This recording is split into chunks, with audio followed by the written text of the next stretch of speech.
नमस्कार, मैं रवीश कुमार। रविवार का मैच तो हो गया, लेकिन मैच के नाम पर राष्ट्रवाद और नफरत की राजनीति का जो परवान चढ़ाया गया वो तार तार हो गया। जिन लोगों ने राष्ट्रवाद के नाम पर दुकानें खोल रखी थीं, किसी को भी अनाप शनाप बक देते थे, उनकी दुकान आगे चलती रहे, इसलिए उन्होंने रिकॉर्ड के लिए मैच का थोड़ा सा विरोध कर दिया है। अब फिर से वे वापस अपने काम में लग जाएंगे, नफरत, झूठ, प्रोपेगेंडा फैलाना शुरू कर देंगे। उस प्रक्रिया को भी समझने की जरूरत है कि क्यों गोदी मीडिया मैच का विरोध कर रहा था।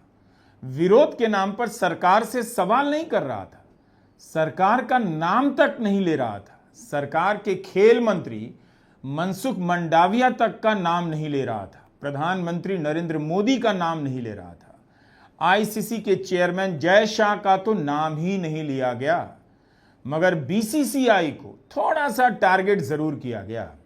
एक और दिलचस्प बात है, रॉजर बिन्नी बीसीसीआई के अध्यक्ष थे, लेकिन 70 साल के हो गए, पद छोड़ दिया। उनकी जगह उपाध्यक्ष राजीव शुक्ला के पास चार्ज है। रह रहकर यह 70 साल वाला मामला किसी भी बहस में आ ही जाता है। कार्यवाहक अध्यक्ष राजीव शुक्ला को भी टारगेट किया गया, लेकिन तब तक देर हो चुकी थी। भारत के क्रिकेट टीम को खेलने की अनुमति केवल सरकार दे सकती थी।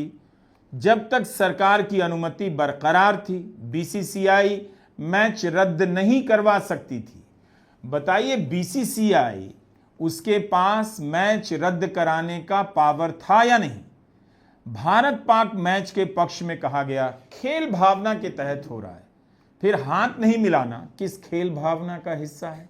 आप मैच खेल रहे हैं, टिकट बिक रहा है, उससे पैसे कमा रहे हैं, और देश को बेवकूफ बनाने के लिए बता रहे हैं भारत के कप्तान ने पाकिस्तान के कप्तान से हाथ नहीं मिलाया। ऐसा लगता है कि मैच से आहत जनता को एक टोकन पकड़ा दिया गया है कि कप्तान ने हाथ नहीं मिलाया, और मैच से पहले पहलगाम आतंकी हमले में मारे गए लोगों की याद में मौन रखा गया। आप इसी से खुश रहिए और फिलहाल इसी को देशभक्ति समझिए। भारतीय टीम के कप्तान सूर्य कुमार यादव ने जो बयान दिया, क्या वो बीसीसीआई या आईसीसी की सहमति के बिना दे सकते थे? अगर किसी मैच में मान लीजिए पाकिस्तान के कप्तान गजा पर बयान देने लग जाएं, या किसी दूसरी टीम के कप्तान फिलिस्तीन पर बयान देने लग जाएं, तो क्या आईसीसी के अध्यक्ष स्वीकार कर पाएंगे? सूर्य कुमार यादव का बयान बता रहा है कि खेल भावना में राजनीतिक भावना का कितना घालमेल हो चुका है। गोदी मीडिया की तरह क्रिकेट का भी यही हाल हो चुका है। शंघाई कोऑपरेशन ऑर्गेनाइजेशन एससीओ में आतंकवाद से लड़ने के लिए एक संस्था है। इसका अध्यक्ष कौन है? पाकिस्तान। वहां तो आप विरोध नहीं कर पाते कि आतंकवाद फैलाने का आरोप हमने लगाया पाकिस्तान पर, तो हम पाकिस्तान को आतंकवाद से लड़ने वाली संस्था कैसे स्वीकार कर सकते हैं उसके अध्यक्ष के रूप में? क्या अगले मैच भारत के कप्तान सूर्य कुमार यादव इस पर कुछ कहना चाहेंगे? अगले मैच में मैच क्यों हो रहा है, इस पर सरकार कुछ बोल नहीं पाई, जबकि कितने ही लोगों ने कहा मैच सरकार की अनुमति से हो रहा है। और अब आपसे कहा जा रहा है, देखिए हम तो मैच जीत गए, हमारे कप्तान ने पाकिस्तान के कप्तान से हाथ नहीं मिलाया। इससे क्या सारी बातें खत्म हो जाती हैं? पाकिस्तान भी तो कह सकता है कि उसके कप्तान सलमान अली आगा भी पुरस्कार वितरण के समय मंच पर नहीं गए। यह खबर हमें उसी खबर के भीतर की लाइनों में मिल रही है। जाहिर है इसे बड़ा नहीं किया जा रहा है। भारत में केवल यही बड़ा किया जा रहा है कि भारत के कप्तान ने हाथ नहीं मिलाया, पाकिस्तान के कप्तान पुरस्कार वितरण में नहीं आए। यह हेडलाइन में क्यों नहीं है? मूल बात यही है कि अगर यही सब करना था तो मैच नहीं खेलते।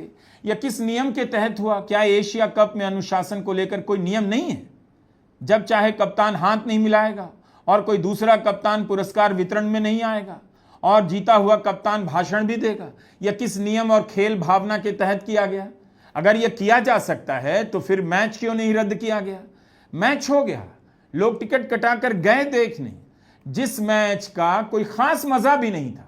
अब पाकिस्तान की टीम वैसी मजबूत तो रही नहीं कि आप क्रिकेट का मुकाबला देखने जाएं, सड़कें खाली हो जाएं। जाहिर है लोग पाकिस्तान के नाम पर ही गए होंगे और पाकिस्तान के नाम पर आगे भी जाएंगे, तो इसके लिए टिकट भी महंगे बिके होंगे। T20 में भारत पहले नंबर की टीम है, पाकिस्तान कितने नंबर पर है? 8वें नंबर पर। वनडे में भारत पहले नंबर पर, पाकिस्तान 5वें नंबर पर। इतनी देशभक्ति दिखा दी तो बताइए उस पैसे का क्या होगा जो टिकट बेचकर कमाया गया है? क्या उसे हाथ लगाया जाएगा या आतंक पीड़ित परिवारों की मदद के कोष में दे दिया जाएगा? ऐसा लगता है कि मैच को सही ठहराने के लिए यह सब किया जा रहा है, बाद में पोस्ट स्क्रिप्ट। लेकिन क्या इससे सही हो जाता है सब? देखिए यह सवाल क्यों उठ रहा है, क्योंकि बीजेपी, गोदी मीडिया, आईटी सेल ने 2014 के बाद से यही सब तनाव पैदा किया। पाकिस्तान के नाम पर लोगों को ललकारा, हमेशा मैच को प्रतिबंधित करने की दलीलें दी, आंदोलन चलाया, अभियान चलाया, अपने आप को राष्ट्रवाद का प्रोफेसर समझकर दूसरे को लेक्चर दिया। तो यह सवाल उनसे उठ रहा है कि इस मैच का बचाव आप कैसे कर रहे हैं? कर पा नहीं रहे। सही बात है कि बीजेपी के वही समर्थक जो राष्ट्रवाद और पाकिस्तान के नाम पर दूसरों को गालियां देते हैं, इस मैच की आलोचना कर रहे थे, लेकिन उनकी यह कोशिश खानापूर्ति से ज्यादा नहीं लगी। उन्हें भी पता है कि मैच के बाद राष्ट्रवाद और पाकिस्तान के नाम पर दूसरों को टारगेट करना है, तो आज एक दिन के लिए इस मैच का विरोध कर लिया जाए, ताकि कहने को रहेगा कि हमने मैच का विरोध किया था। मैच के बाद ये सारे लोग उन्हीं लोगों का झंडा उठाएंगे जो अपने काम के आधार पर नहीं, नफरती बातों को विचारधारा का नाम देकर राजनीति करते हैं। एक बड़ा पहलू यह भी है कि रविवार को नफरत और अवसरवादी राष्ट्रवाद की राजनीति का ढोल फट गया। वो सबने देखा, आपने भी। उन्होंने खास तौर पर देखा जो आंखें मूंद कर वर्षों से इस राजनीति का समर्थन कर रहे थे।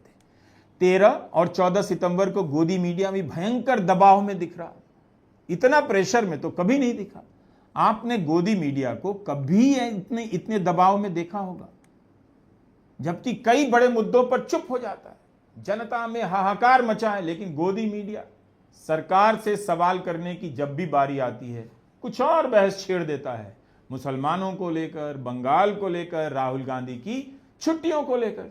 लेकिन रविवार के दिन क्रिकेट को कवर करना पड़ गया और कई गोदी एंकर मैच के विरोध में चीखने, चिल्लाने लगे। इस तरह से जैसे कभी सरकार ने इनसे हाथ ना मिलाया हो, कोई जानता तक ना हो, बस अपनी डफली बजा रहे थे। अब आप इन्हीं एंकरों को फिर से इसी सरकार के नाम पर जनता की खबरों और उसके सवालों की हत्या करते हुए देखने लग जाएंगे। इन्होंने इस काम से सिर्फ एक दिन का ब्रेक लिया था, लेकिन यह ब्रेक क्यों लिया, किस दबाव में लिया? भारत और पाकिस्तान के बीच एक मैच क्या हो गया, सारे गोदी चैनल गेंद छोड़कर कौवे को कैच करने लग गए और कांव कांव करने लगे। मतलब इतना दबाव क्यों आया? क्या सरकार ने कहा होगा कि हम चुप रहेंगे, बस आप लोग जरा विरोध कर लीजिए, लेकिन हमारा नाम मत लेना, हमारे खेल मंत्री का नाम मत लेना, प्रधानमंत्री का नाम मत लेना, बस बीसीसीआई को टारगेट करना, आईसीसी के चेयरमैन जय शाह से इस्तीफा मत मांगना, अमित शाह का नाम तो बिल्कुल मत लेना। राष्ट्रवाद की राजनीति करने वालों ने एक जमाने में कंपनियों को इतना टॉर्चर किया, विज्ञापन में जिस हीरो का चेहरा दिखता था उसे काम मिलना बंद हो गया, या उस हीरो ने कुछ बोला तो उसके कारण विज्ञापन और कंपनी के प्रोडक्ट का विरोध शुरू कर दिया गया। ऐसे कई उदाहरण आपको मिल सकते हैं। कंपनियों का विरोध और बहिष्कार इतना बड़ा हो गया कि कांपने लग जाती थी कंपनियां और अपना विज्ञापन वापस ले लेती थी, बाकायदा माफी मांगती थी। लेकिन रविवार के दिन कोई भी उन कंपनियों को टारगेट नहीं कर रहा था जो भारत पाक मैच में विज्ञापन दे रही थी। रविवार के दिन कंपनियों को भी बहुत बड़ी राहत मिली। एक तरह से उन्होंने बाजार का मैच जीत लिया।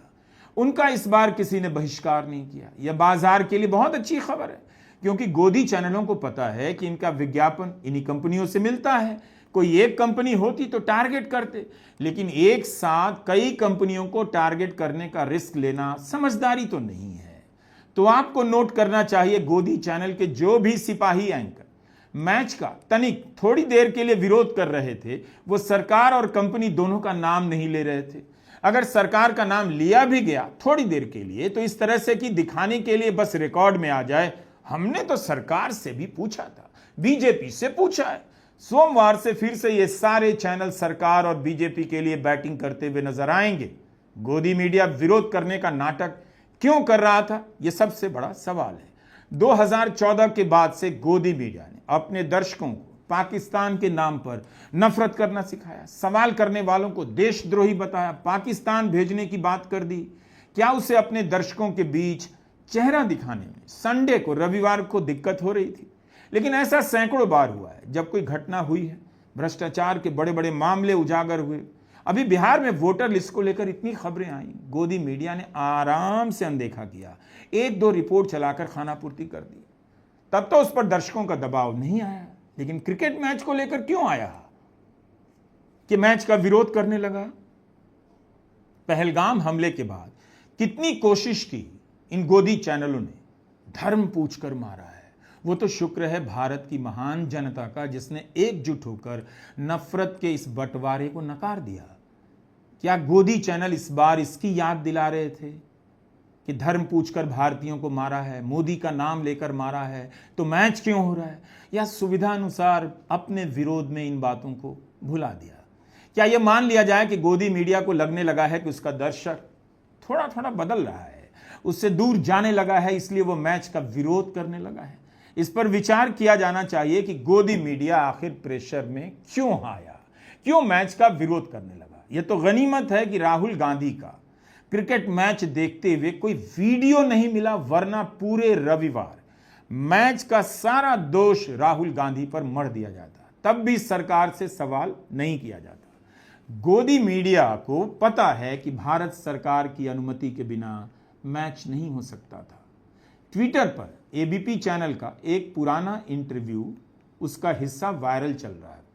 यह इंटरव्यू अमित शाह का है। इसमें अमित शाह कह रहे हैं, एक रास्ता यह भी हो सकता है कि आईसीसी ही पाकिस्तान को बाहर निकाल दे, हम खेलने ना जाए। उन्हीं के बयान कह रहे हैं, इसके अलावा पाकिस्तान को खेलने ना दें, वह भी एक रास्ता हो सकता है। क्या एबीपी चैनल ने अपनी आर्काइव से अमित शाह का यह बयान निकालकर बार बार चलाया और गृह मंत्री से पूछा कि भारत पाकिस्तान के साथ मैच कैसे खेल रहा है? अब तो आईसीसी के चेयरमैन आपके ही बेटे हैं, फिर पाकिस्तान का खेलना बंद क्यों नहीं हुआ?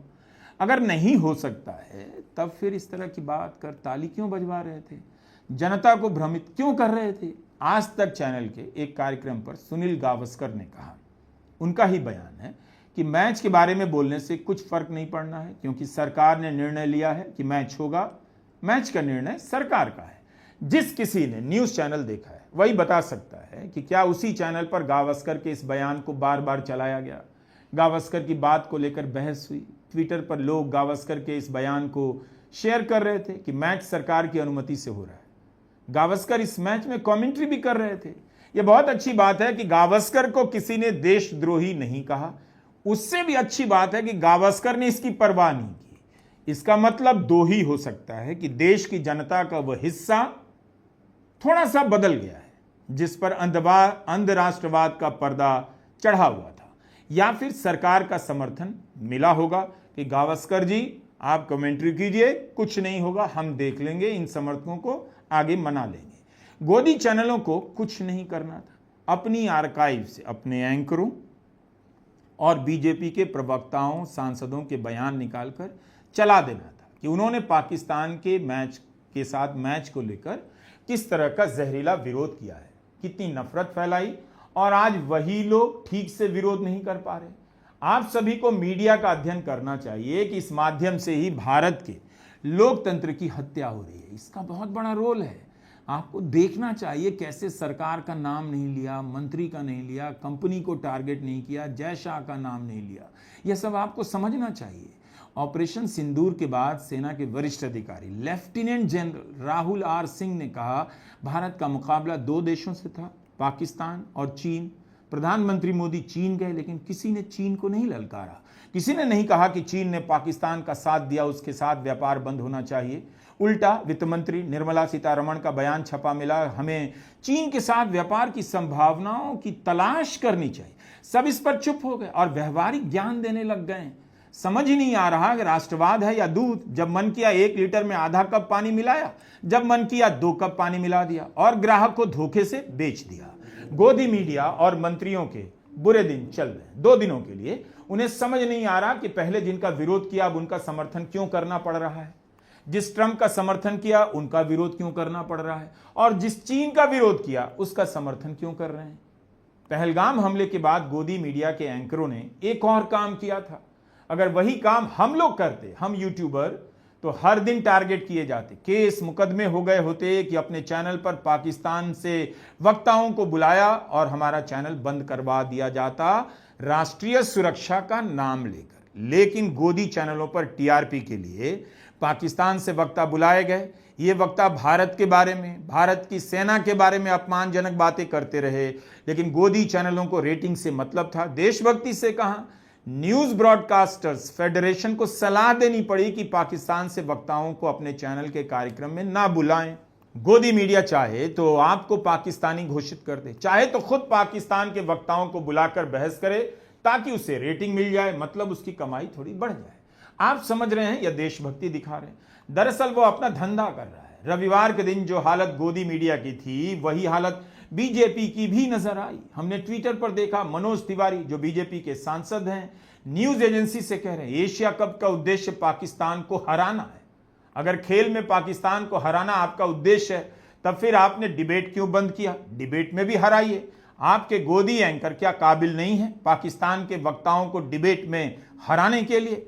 अगर पाकिस्तान को हराना उद्देश्य था तब फिर दुबई में क्यों हरा रहे थे? दिल्ली के स्टेडियम में हराते, अहमदाबाद के स्टेडियम में हराते।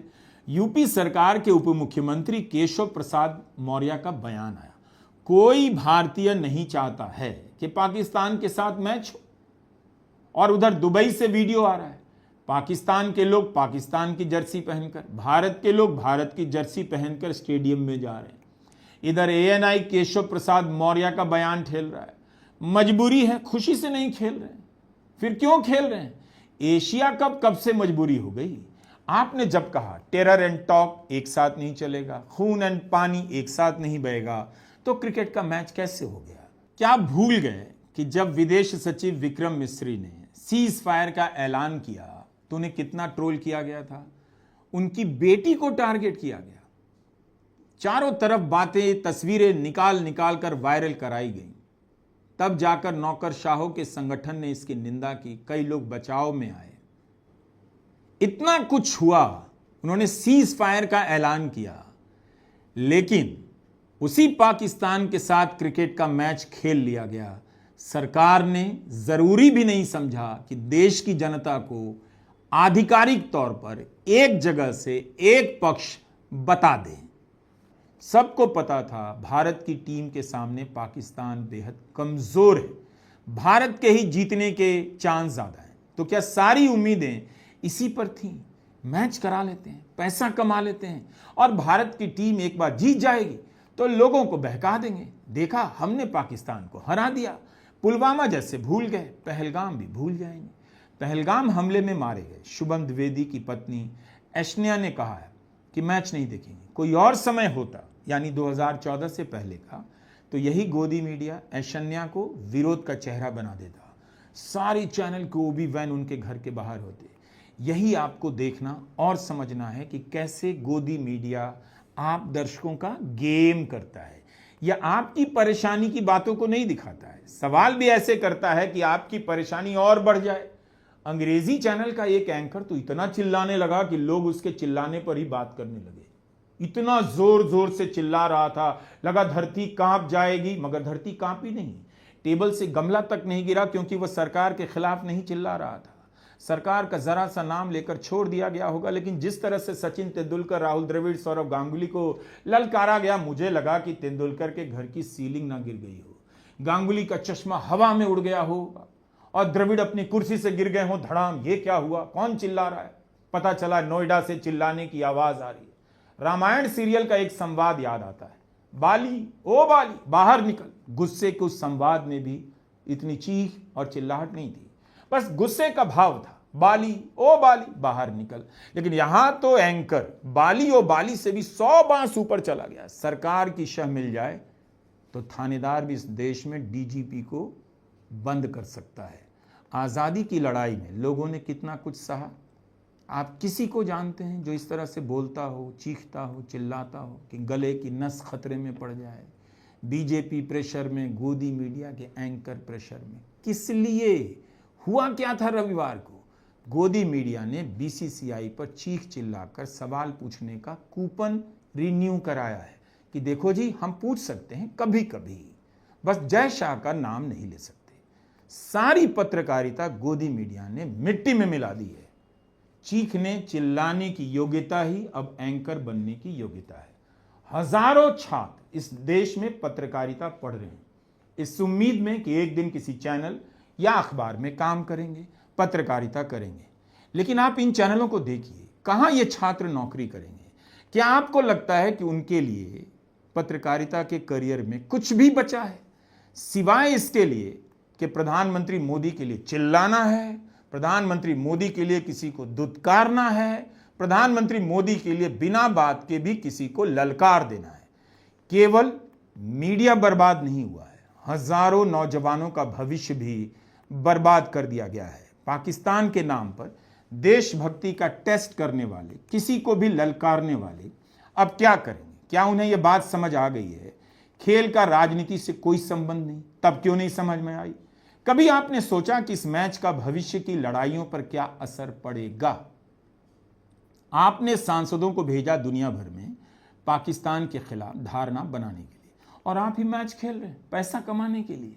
कह रहे हैं कि खेल भावना के लिए खेला गया, लेकिन हमारे कप्तान ने पाकिस्तान के कप्तान से हाथ नहीं मिलाया। ये कौन सी भावना थी? जब आप कुतर्क के आधार पर राजनीति करते हैं, राजनीति में कुतर्कों को हथियार बनाते हैं, तो यही हाल होता है। एक दिन के लिए सही, जिन्हें आप एक दशक से ज्यादा समय से मूर्ख बना रहे थे, उन्हीं के सामने एक दिन के लिए गोदी मीडिया मूर्ख नजर आने लगा। जाने कौन सी मजबूरी थी कि मजबूरी की बात करने लगे। मैच तो खत्म हो गया, लेकिन राष्ट्रवाद की राजनीति झूठ और फरेब का फिर से कोई नया जाल बुनकर लाएगी और फिर से आप फंसाए जाने वाले हैं। ध्यान रखिएगा, याद रखिएगा। नमस्कार, मैं रवीश कुमार।